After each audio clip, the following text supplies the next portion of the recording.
three things that every single wife on the face of the earth is entitled to, legally, authoritatively entitled to.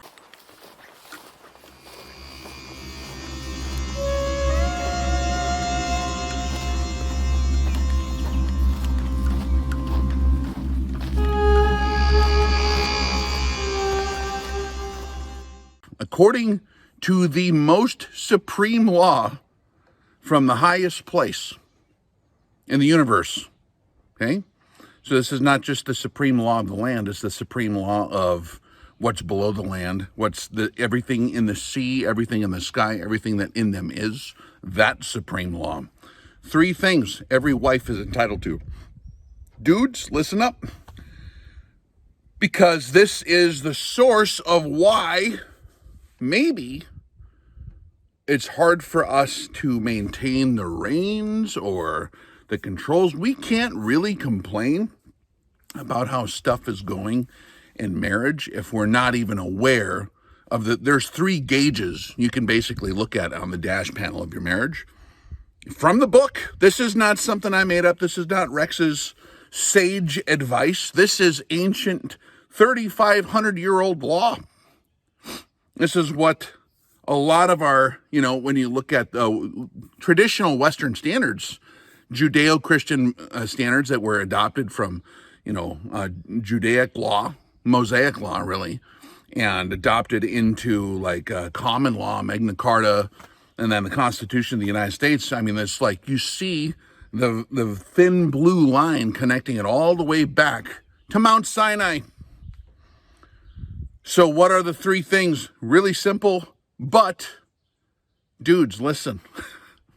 It's easy for us to read too fast, okay? Easy for us to read too fast.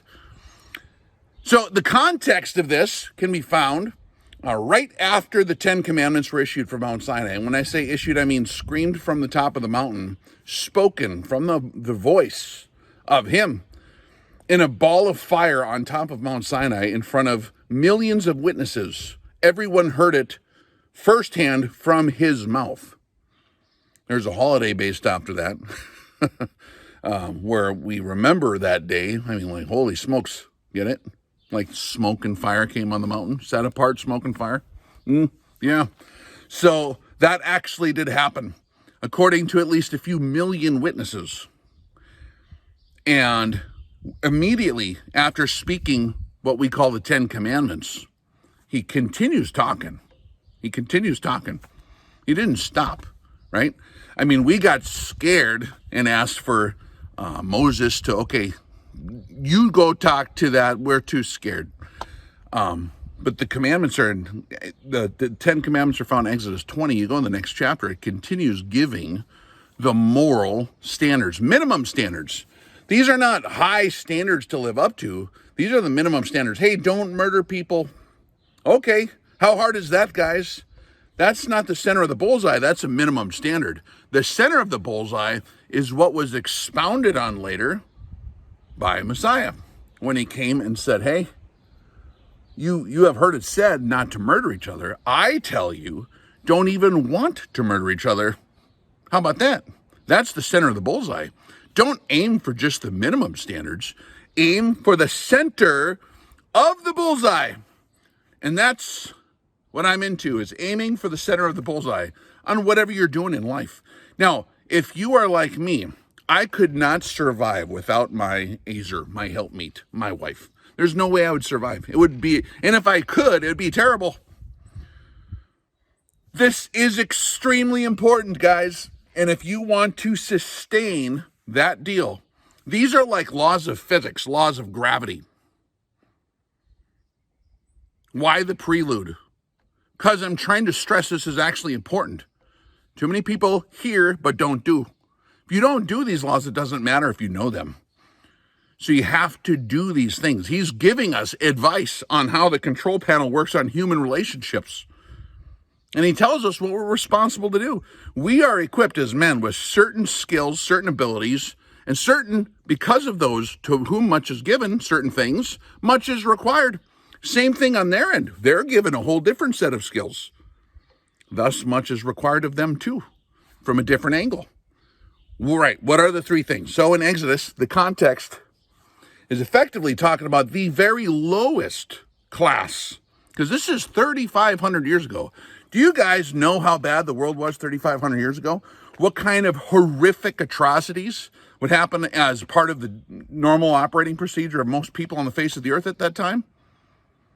You think of ancient times with no law and order out in the middle of the desert. There was a lot of bad stuff that went down, and there were some messed up cultural practices related to, indentured servitude. I mean, they just come out of Egypt, right? They're coming out of Egypt. Now they're learning how to not do it the bad way, how to do it the correct way. So what's the correct way? So the context is they're talking about a bond woman, a bond servant. So like in the old days, there was no CPS, there was no child protective services, there was no welfare, except in the nation of Israel, they were commanded and given a system to where that wasn't necessary because people had individual responsibilities. And so in those days, what happened was if the father of the house had a bunch of kids and he couldn't take care of them anymore, like because of whatever happened, terrible, if it became extremely poor to where they couldn't feed them. Just like we have nowadays, well, you got to find someone who can feed them. They would often give their children to a house that could feed them in trade for, okay, they're a servant of the house, especially minors. Now, this law is protecting, it's the ethical treatment of minors, particularly females, in a culture 3,500 years ago when I can't even say what kind of crazy stuff they were doing back then, other cultures, right? So these are the standards that were given to the fair ethical treatment of daughters that were sold into indentured servitude to people that could feed them. There was an understanding culturally in those days that those females would, when they'd grow up, they would then either be the wife of one of the sons of the master of the house, or if the master of the house was younger, the culture was different back then. Like when she was of proper age, then, they'd marry the master or marry the sons of the guy. And so the situation that presented itself in those days was they're treated like second class or third class citizens because they came from, there's a whole bunch of, stories and, fairy tales and stuff like that explain, like Cinderella. Like she was kind of like in a rough spot and she was the stepdaughter of, her stepmother. And because she was only the stepdaughter, she was like used and abused as a servant. See, that's not acceptable. So these laws are talking about if you take on this servant as your wife, you have to treat her with the following standards. So this law that we're given on how to treat our wives in the Bible is actually framed to meet the lowest level of social status as the world would see it. Like, okay, even if she's a slave girl and you marry a slave girl, effectively, not a slave by what we know in modern times or what we've known in ancient times in other cultures, but she's like a bondwoman, right? Even a bondwoman who is indebted to that family. These are the following standards that she had that had to be met. Now, unfortunately, we only have the standards written in what I would call Anglican English, like the King's English, King James I, and his buddies from Cambridge and Oxford and Westminster Abbey. So this was translated by British people in 1600s. So we got a very, very, very, very narrow view of these three things. It says you cannot deprive her of food, of raiment, and of marital relations, or conjugal relations in some translations. So food, clothing, and marital relations, okay? But I'm here to tell you that's not what those words actually mean. That's one angle of the word. That's the most simple, basic form of those words. But if you do an in-depth study, which we've done in the Saving the Princess series on Patreon, on what those three words actually mean, here's what they actually mean. And I got a picture for you. Guys, if you're on Patreon, and I put this on all levels of Patreon, so even the lowest level of Patreon, okay, like expert level, I included this in the last lesson before this one as a PDF file below the description, so you can print this off and put this in your wallet. These are the 3 gauges you need to watch. If you're sensing stress in your marriage, these are the 3 gauges that you need to keep track of, okay? Now, don't be triggered by the foreign language, guys. Come on, let's grow up. The fact of the matter is these words, there's no English equivalent of that word. There's no English equivalent of that word. They did their best at Oxford in the 1600s, but it don't cut it. So I'm going to stress more what these words mean. If you do full research on this, man, and guess what? Rex likes hitting the bullseye, and Rex also appreciates his wife and knows that that's what will kill Rex first in life? Dude, if I was to not have my Azer, my beautiful princess, that's what would kill me first. Guaranteed. So I study that even more than I do football or shooting or equipment for whatever. My man toys, my boy toys, that's not important. What's important is my helpmeet, making sure that is running tip-top condition. These Toyotas right here, they drive for 400,000 miles easy if you watch the gauges. Hey, so this is like the royal instructions from the Most High. So what are these gauges? This first one over here. Which one is this one? Okay, this one is what we're going to call the she'era. Okay, which is a word which basically could be translated by someone at Oxford as food. So in the Bible it says you can't deprive her of food. That's not what that word really means. The root word, if you look into that, if you look it up, now your concordance, by the way, was very limited too. It's a bit more dimension, but James Strong was an Anglican. He went to school in New Jersey or something. So the full depth of the language, though, if you listen to the elders who speak that language, tell you what, that's talking about not just food, it's talking about the food of life, the joy of life, the full access to the supper table of life.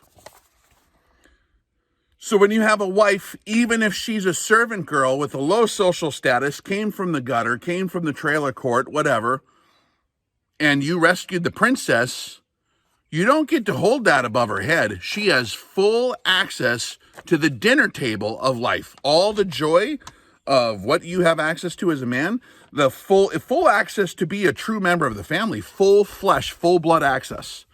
So the word food also means flesh, but not in that context here. It's talking about the full meat and potatoes of life. So here's the gauge, the full meat and potatoes of life. You see these people dancing around being happy in life? Do you have that for your wife? Or are you on your freaking cell phone all day, screwing around, doom scrolling, stacking toys to the ceiling, feeling important at the local chicken wings place with your buddies, and not giving her full access to what life is supposed to be? Do you guys remember the old days going to the city hall dance or whatever? I know they don't exist anymore, but if you find the right people, gosh darn it, life is supposed to be a blessing. So whatever it is that's your meat and potatoes of life in your culture, for North Dakotans, it's getting together with all the friends and hanging out and full status, full access, you're not left out, you're not the third wheel at all, babe. You are the princess. Here, it doesn't matter where you're from or what your past is or what your family name is. Full access to everything the man has in terms of provisions, providing specifically the full life. Don't just keep her locked up in the closet, man. You gotta go out, and when I say go out, I don't mean go into Babylon. But you need to live life together so you can dance, okay? So that's one gauge to watch. Food, yes, but full access, full family, full joy of being around. And by the way, when I say full family, how did Yeshua, how did Messiah, Jesus, how did he bring that up? How do you define who's your brothers and sisters? Is that your family? It's those that do the will of the Father in heaven are my brothers and sisters, is what he said. So, to qualify that definition. How about the middle gauge? How about this one? That's Kesutah, okay? So that word in the English, according to the Anglican English, means raiment or clothing. So food, clothes, okay, so you go down to the thrift store, buy her some clothes there. Check, done. Well, I bought you shoes. I bought you a coat. You might as well be happy. It's talking about full raiment. It's talking about full covering, protection, royal dignity. Treat her like a princess with the dignity of a princess. Don't disparage her. And like sometimes what people feel on their own is kind of up to them, but you need to make a full effort to make sure this gauge is full. So when it says clothing, it's talking about the royal treatment, giving her like the safety entourage, full attention to protecting her from the world, making sure that she's not being exhausted or treated by a bunch of bad stuff. How about this? Imagine, I don't know, Princess Diana. How do you think that she was treated when she was moved around? They had a full escort. And I know you can't afford a full entourage, but whatever the maximum equivalent is you can conjure up as a man is what I'm talking about. The full access to full security, like VIP level protection. Like, think of this. Here's what this is in. I read about this one word for like a day, right? And actually, I mean, it's been longer than that. It's been years of this is part of our training too, by the way, on a higher level of training in Patreon. Like the ultimate super bag is husband and wife. Mutual assistance group, the guys who like do prepping, like don't understand that you have to get your wife squared away first. Otherwise you suck at prepping. So like VIP protection. Think of if Princess Diana was in the car and it was pouring rain. You bet your bottom dollar some old guy would come out with an umbrella, and that's the royal treatment. Now, do I do that? I'll tell you what. I'm defining the center of the bullseye and where it is. As a precision shooter, I can discern the center of the bullseye. I can aim for it, and I can dial in everything I can to try to hit it. Am I going to hit it exactly in the center? No. Maybe once in a blue moon, I'll hit it exactly in the center, first shot. But that we don't just sloppily aim at the target. That's the center of the bullseye. Full covering.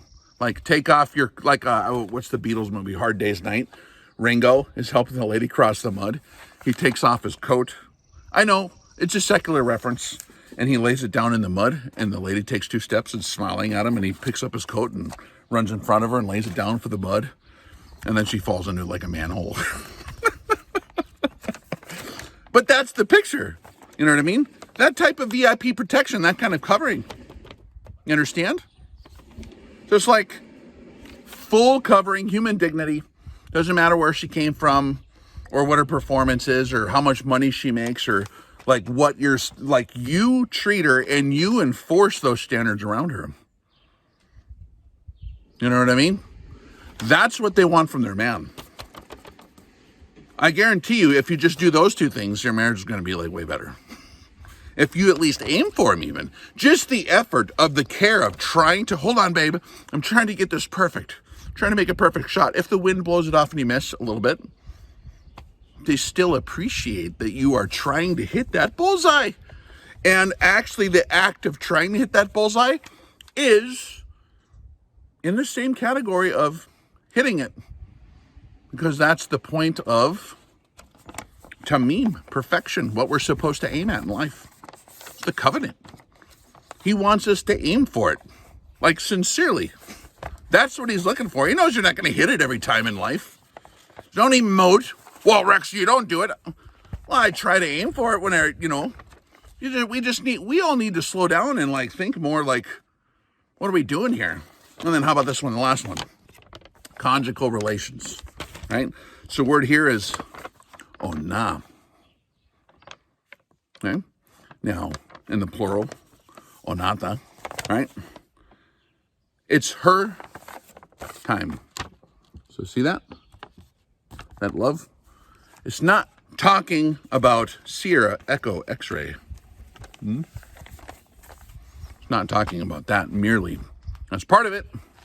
It's not talking about conjugal relations merely. That's how it's in the English, because Oxford and Cambridge and all the goobers at the Westminster Abbey at the time were buddies with the king, and that's kind of what they were thinking about probably, so that's the word they used. It's not the word. The word is only, that word I think is only used once in the book. And it's like a very, very, very, like this one is, this is something we suck at. And this is a very important one. And if you're having problems, this is probably the actual problem. This is it's special. Set aside actual time. That's what the word means. It doesn't mean conjugal relations. It means a special, set apart, scheduled, regular, on a regular basis, time for her.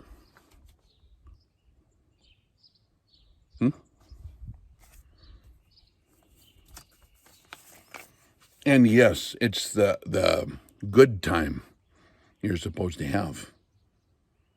That will absolutely happen when you take the time. It's not talking conjugal relations.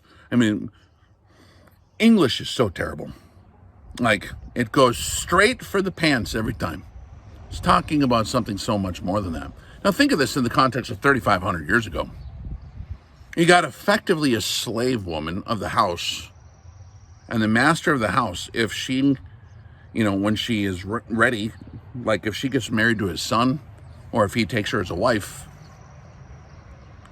he wasn't allowed to not treat her like a full-blooded, super protected with the full royal entourage, princess and queen. So when you become a wife, ladies, doesn't matter what you used to be. That guy now takes you as his queen. He needs to treat you as a queen. And guys, if we're not hitting the center of the bullseye, if your gauge is on 0, it'll happen. Hey, sometimes when you're sleeping, at least these gauges will be on 0. It depends on if you're, you know what I mean? But like, if you're asleep and it's on 0, that's fine. But these gauges should not be on 0 when you're awake. That should be a top priority, because your house that's the support of the house is her. And as we talked about in previous lessons that are all on Patreon, those are mostly in the VSL level of Patreon. The full series, all 15 of them, I don't know how many are on there now, 11 or 15 in that series of Saving the Princess. And then there's a whole Man of the House series too, which talks about the man's duties and responsibilities and attributes and how a man is supposed to deal with problems, threats.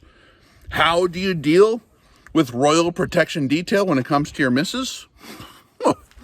That's why they invented the Y chromosome, Yeah, it's okay to be a man. It absolutely is necessary at times for you to man up and take care of that.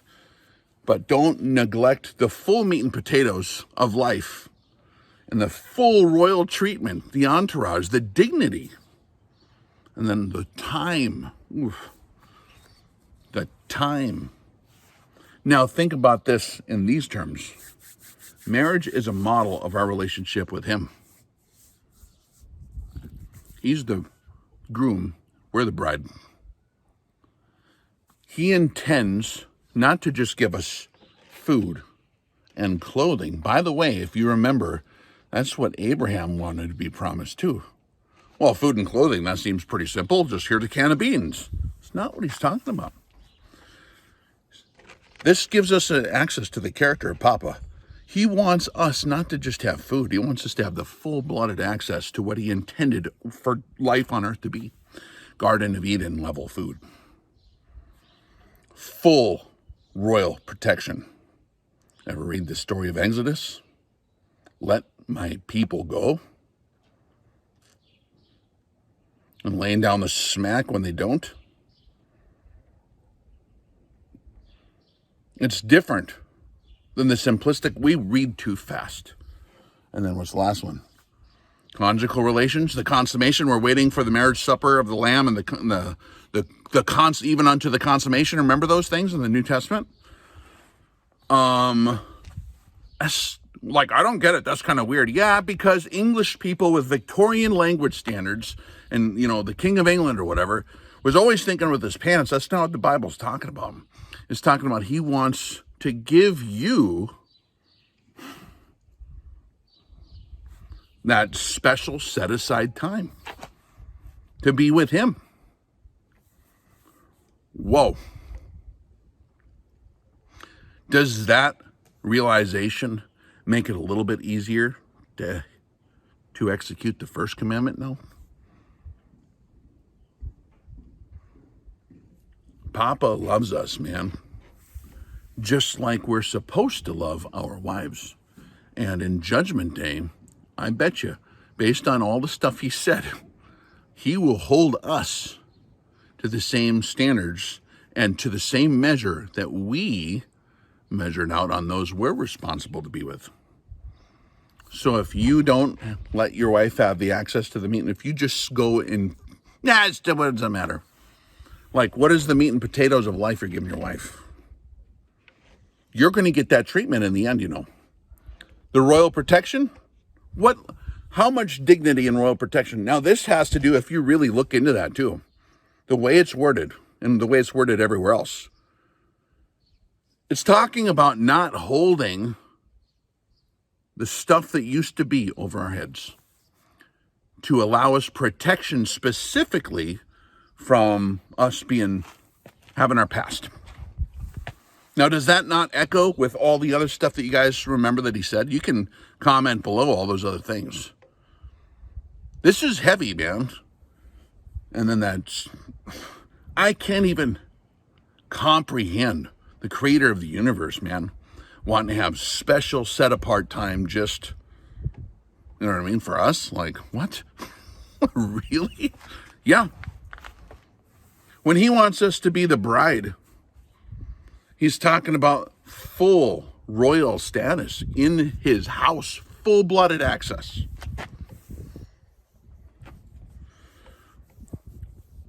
Print this off, okay?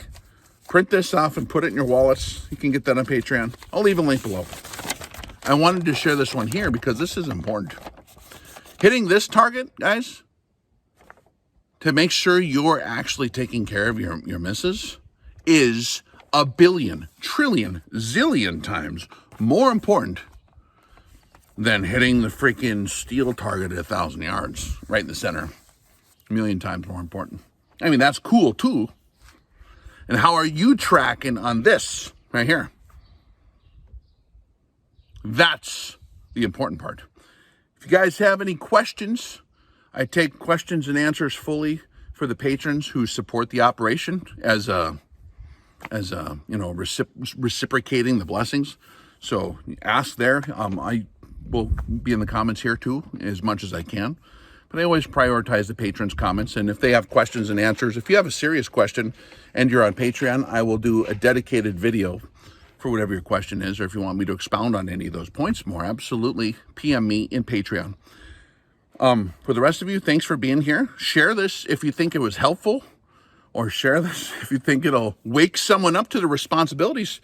Dude, if you know anyone that has a problem in that category of taking care of the missus, or if the marriage is like the wheels are coming off, this is why. 3 gauges, not from me, from the above, that he put in his book.